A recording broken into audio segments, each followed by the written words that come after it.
r/NoSleep. Posted by u/CIAHerpes. I found a book in the attic that explains the worst day of my life. As the sun set, I saw the first silhouettes across the field. My grandfather sat, smoking and reading, on the rocking chair in the back of the house. I ran to him, scared and uncertain. "There's people coming, Grandpa," I said. He flicked his cigarette on the ashtray, put down his book, and looked straight into my eyes. "Where? Who?" he asked, his clear blue eyes searching my face. "I don't know, but there's dozens of them, I think," I said. I couldn't see their faces or anything. They just looked like shadows moving across the field. He stood up quickly, knocking the ashtray off the small table to his right. Cigarette butts went flying all over the floor, and a cloud of ashes got swept up by the wind. "Where's Grandma?" he asked, his face growing grave. A crease appeared across his forehead, and he looked around quickly. "I don't know, but they're coming fast," I said. He began limping inside the house, his bad leg slowing him down. He looked out the front window and gasped. Quietly, I came up behind him and stared out at the field, covered in deep orange and red hues from the sun, covered up by clouds as day rolled into night. "We need to find Grandma, right now," my grandfather said. He went to the kitchen and unlocked the safe, taking out his .223 rifle, which he mostly used to kill coyotes and foxes who hunted his chickens or attacked the baby pigs out in the barn. "I don't get what it is," I said, staring out the window. It seemed like hundreds of black spots now approached, spread out over the field. The ones closest, I saw, were not human at all. They walked on their hands and feet, with shining black skin stretched thinly over their bones and joints. Silver tendrils of saliva rolled down from their mouths, and every time one of them got too close to another, they would begin to snap and hiss, their sharp, serrated teeth flashing with every bite. Their eyes had the strange look of a goat's eyes, with rectangular pupils. Placed on each side of their face, it looked like a small island of light in the darkness of space. The rest of their naked bodies seemed to suck in the light, causing a slight shimmering on their reptilian skins. "Oh God, they're back," my grandfather said. "Last time they came, they killed off half the town." "Where's Grandma?"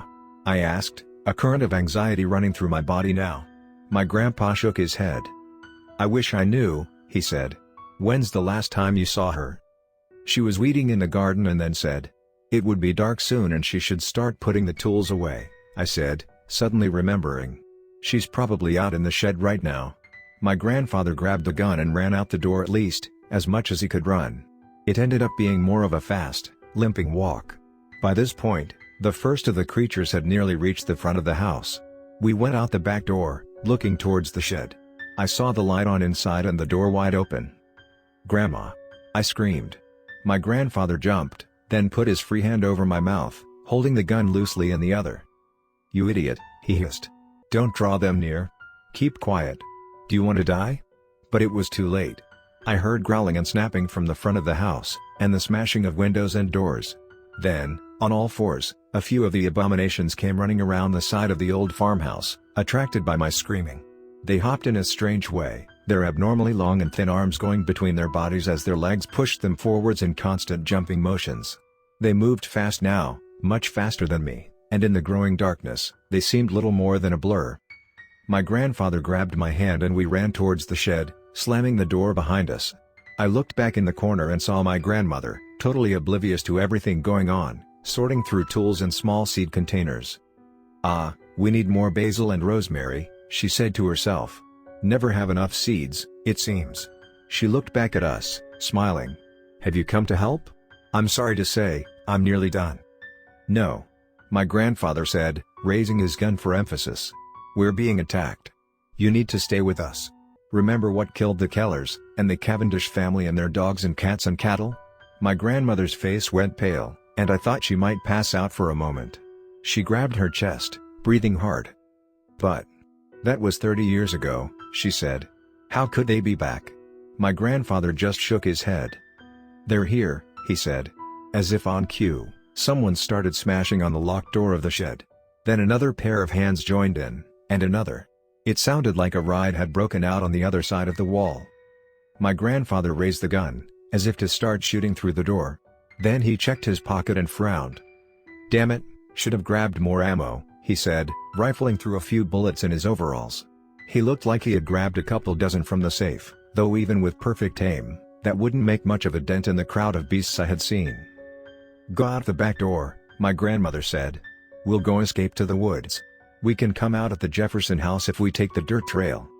"Fine, fine," my grandfather said, pushing me forwards and grabbing my grandmother's hand. He looked out the side door of the shed. The beasts still pounded on the front door, and I heard the wood begin to splinter and give way. "Coast is clear," he said quickly, and we ran out through the field and towards the woods. Behind us, I heard the door fall, the last rotten beams shattering as the black creatures moved inside. "What if they're already at the Jeffersons' place?" I asked my grandfather in a low tone. We ran through the corn plants, though my grandmother and grandfather couldn't move very fast. I could hear the creatures howling with rage and sniffing the air from the shed behind us. "Then we deal with it," my grandfather whispered. I heard the first heavy booming steps as the creatures gave chase, running over the corn plants and knocking them down with a wispy echoing sound. By the time we got into the forest, the creatures had circled us. Some had run ahead, and some followed close behind, but they kept a distance of 10 feet, as if simply watching and stalking. My grandfather stopped and raised his gun. With a deafening boom, he shot at the first silhouette he saw on the trail. The bullet went high, and with a deep growl, the creature disappeared into the brush. My grandfather motioned us forward, and we walked down the trail, close together in a group. Anytime he saw the slightest movement, he would shoot in that direction. One of the creatures seemed to have been hit, and on the trail, I saw black blood shining under the moonlight. Drops disappeared into ferns and prickers that surrounded the trail, and for a moment, I thought I saw eyes gleaming through the brush. Then they were gone. My grandmother reached out for my hand. "It's going to be okay," she said reassuringly, patting me. "We've survived this before. We'll make it this time." My grandfather shook his head, but he said nothing.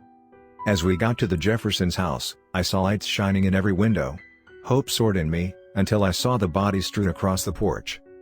The mother had her head ripped off. I saw a body with a blood-stained dress, the neck a mess of gore and bones.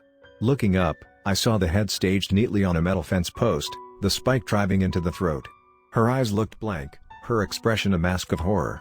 The mouth stood slightly open, and the lips looked blue. The rest of the family lay around her, disemboweled, their eyes ripped out, the soft flesh eaten off of their faces. My grandmother pulled me to the side, looking over at my grandfather. Then she began laughing. He turned to her, confused. My pets," she said in an insane voice. "They're here for you, though they take whatever they want. Hungry work, you know." "What?" my grandfather asked, a certainty and bitterness crossing his eyes as he stared at his wife with distrust. "I know you were sleeping with Mrs. Keller," my grandmother said, her eyes turning dark and her features savage. She grinned, showing all her teeth. My grandfather stepped back, muttering excuses and saying how it wasn't true. "You killed them?" he asked. "And you did all this?" "I did what I had to protect me and my grandson from monsters like you," she said. And with a nod of her head, the creatures came out of the woods, grabbing my grandfather and dragging him away. He shot his gun, emptying the clip and blowing apart the heads of 3 or 4. But a dozen more followed from behind, hissing and biting at the air. I heard his screams and the breaking of his bones as they savaged him, biting and stomping on him, ripping at his throat and face. Soon, he disappeared into the darkness, and the last gurgling scream echoed back to us. My grandmother turned to me, her normal placid, friendly expression back on her face. "Well," she said, "that was quite a day. How about we go home and have some ice cream?" I could really go for some ice cream. And so we turned around and left, and I never asked her about any of it. My grandmother recently died, and I found a book in the attic while cleaning out the farmhouse. It looked like it had a cover made of human skin, and in the middle it said, in blood red letters, "Summoning spells and necromancy."